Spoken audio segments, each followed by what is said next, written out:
राधिका बरसाने वारी की जय। गीता पाठ 15 अध्याय 15 पुरुषोत्तम योग। 15वें अध्याय में श्री कृष्ण परम पुरुष यानी पुरुषोत्तम योग के बारे में ज्ञान देंगे। 14वें अध्याय में श्री कृष्ण ने अपनी त्रिगुणमयी माया यानी प्रकृति और उसके 3 गुणों वाली माया के बारे में बताया था। अब श्री कृष्ण अपने परम पुरुष के योग ज्ञान के बारे में बताएंगे।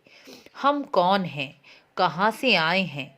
यदि आपके मन में ऐसे सवाल आते हैं तो इन्हीं सवालों के जवाब भगवान कृष्ण इस अध्याय में दे रहे हैं। भगवान कृष्ण बता रहे हैं कि इस संसार रूपी वृक्ष अविनाशी है। यह कभी नष्ट ना होने वाला है, ना यह सूखता है और ना ही यह नष्ट होता है। यह ऊर्ध्वगामी वृक्ष है। इसकी जड़ें ऊपर हैं और शाखाएं नीचे हैं। जड़ यानी मूल यानी परम पुरुष और शाखाएं यानी प्रकृति। वेद मंत्र इसके पत्ते हैं। यदि यहाँ कोई सांसारिक वृक्ष नहीं है जिसकी जड़ें नीचे की ओर होती हैं और शाखाएं ऊपर की ओर होती हैं, यह अविनाशी वृक्ष है जिसका मूल पर ब्रह्म परमात्मा है और शाखाएं प्रकृति है यानी 3 गुणों वाली माया। जो इन 3 गुणों वाली माया को पार कर जाता है वह मूल यानी परब्रह्म को प्राप्त कर जाता है। यह संसार रूपी वृक्ष से मूल तक कैसे पहुंचा जा सकता है, यहाँ कृष्ण यही कह रहे हैं। जो मान सम्मान और कर्म के फल की इच्छा में फंसा है वह मूल तक नहीं पहुंच सकता। हम अपना प्रत्येक कार्य मान सम्मान व कामना पूर्ति के लिए ही करते हैं और जब हम यह आसक्ति त्याग देंगे तो हम इस संसार रूपी वृक्ष के मूल तक पहुंच जाएंगे। जब प्रकृति में ब्रह्म का अंश मिलता है तो मनुष्य शरीर मिलता है और यह शरीर प्रकृति के 3 गुणों के अनुसार ही कर्म करता है। और जब हम प्रकृति के इस 3 गुणों के अनुसार कार्य करते हैं तो हम उस ब्रह्म से मिल जाते हैं और वापस शरीर में नहीं आते। इस संसार रूपी वृक्ष को वैराग्य रूपी शस्त्र के द्वारा काटा जा सकता है। जब हम संसार की नश्वरता और श्री कृष्ण के अविनाशी रूप को समझ जाएंगे तो हम प्रकृति के यह 3 गुणों से संबंध रखने वाली विकारों को भी नियंत्रित कर पाएंगे। मनुष्य प्रकृति के 3 गुणों के अनुसार ही कर्म करता है। मनुष्य शरीर में जिस गुण की अधिकता पाई जाती है उसी गुण के अनुसार वह कर्म करता है। मनुष्य शरीर में प्रकृति के जिस गुण की अधिकता होती है वह उसी प्रकार कर्म करता है और कर्मों के फल के अनुसार ही दूसरा शरीर प्राप्त करता है। इसलिए हमें अपने कर्मों पर विशेष ध्यान देने की जरूरत है, क्योंकि कर्मों के अनुसार ही हमें दूसरा शरीर प्राप्त होता है। जो मनुष्य श्री कृष्ण के शरण होकर अपने मान मोह विकार को जीत लेते हैं, सुख दुख नामक बंधन से मुक्त हो जाते हैं, वह परम पद को प्राप्त होते हैं। वह संसार में दोबारा नहीं आते। इस मनुष्य शरीर में जीवात्मा परमात्मा का अंश है। यह आत्मा त्रिगुणमयी प्रकृति माया में स्थित होकर मन और 5 इंद्रियों को आकर्षित करती है यानी कर्म करती है। जैसे वायु किसी गंध वाले स्थान से गंध लेकर दूसरे स्थान पर जाती है, वैसे ही जीवात्मा अपने गुणों के अनुसार कर्म करके कर्मों के फल के अनुरूप ही दूसरा शरीर ग्रहण करती है। इसलिए तो कहा जाता है कि हमारे जिस प्रकार के कर्म होंगे अगले जन्म में भी हमें उसी प्रकार का शरीर, स्थान, माता पिता व प्रत्येक संबंध मिलेगा। कई बार हमने देखा होगा कि कई लोगों को इस जन्म में बड़े बड़े दुख भोगने पड़ते हैं। कोई उनका पैसा लेकर भाग जाता है, तो किसी माँ बाप को पूरी उम्र अपनी संतान की सेवा ही करनी पड़ती है। यह सब क्या है? यह सब हमारे कर्मों का ही लेन देन है, जो हमें भुगतना पड़ता ही है। और जो मनुष्य इसका ज्ञान प्राप्त कर लेते हैं, वह सुख दुख से ऊपर वैराग्य को प्राप्त हो जाते हैं। उनके लिए यह संसार रूपी वृक्ष को काटना सरल हो जाता है।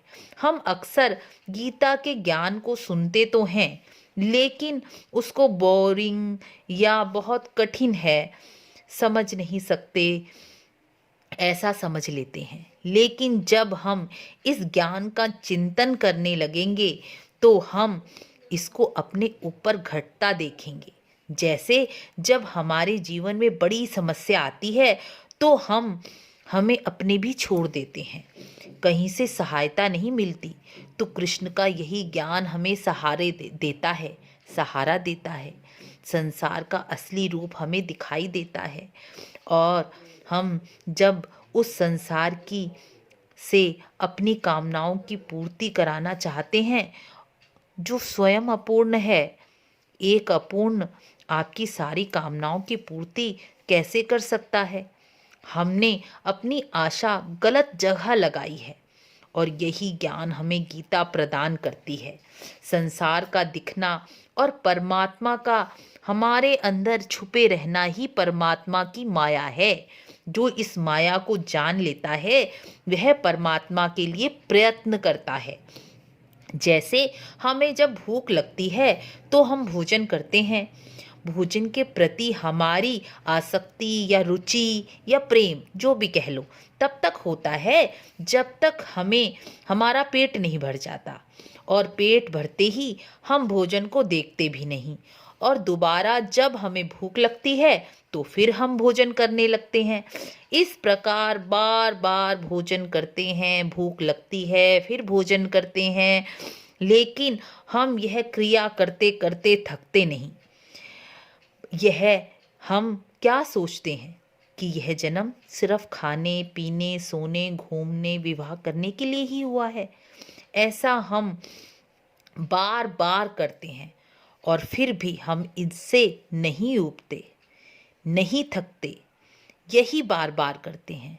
यही भगवान की माया है।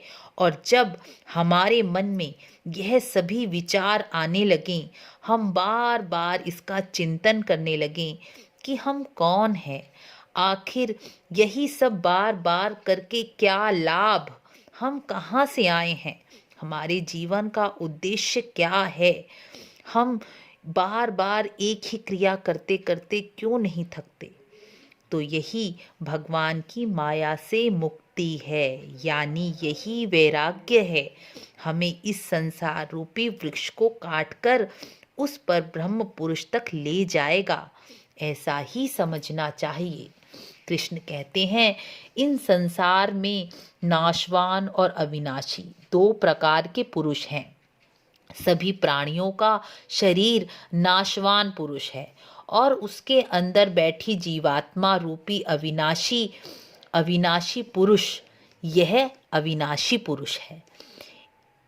इस पुरुषों से भी ऊपर एक अन्य पुरुष है जो इन तीनों लोकों में प्रवेश करके इसका पालन पोषण करता है।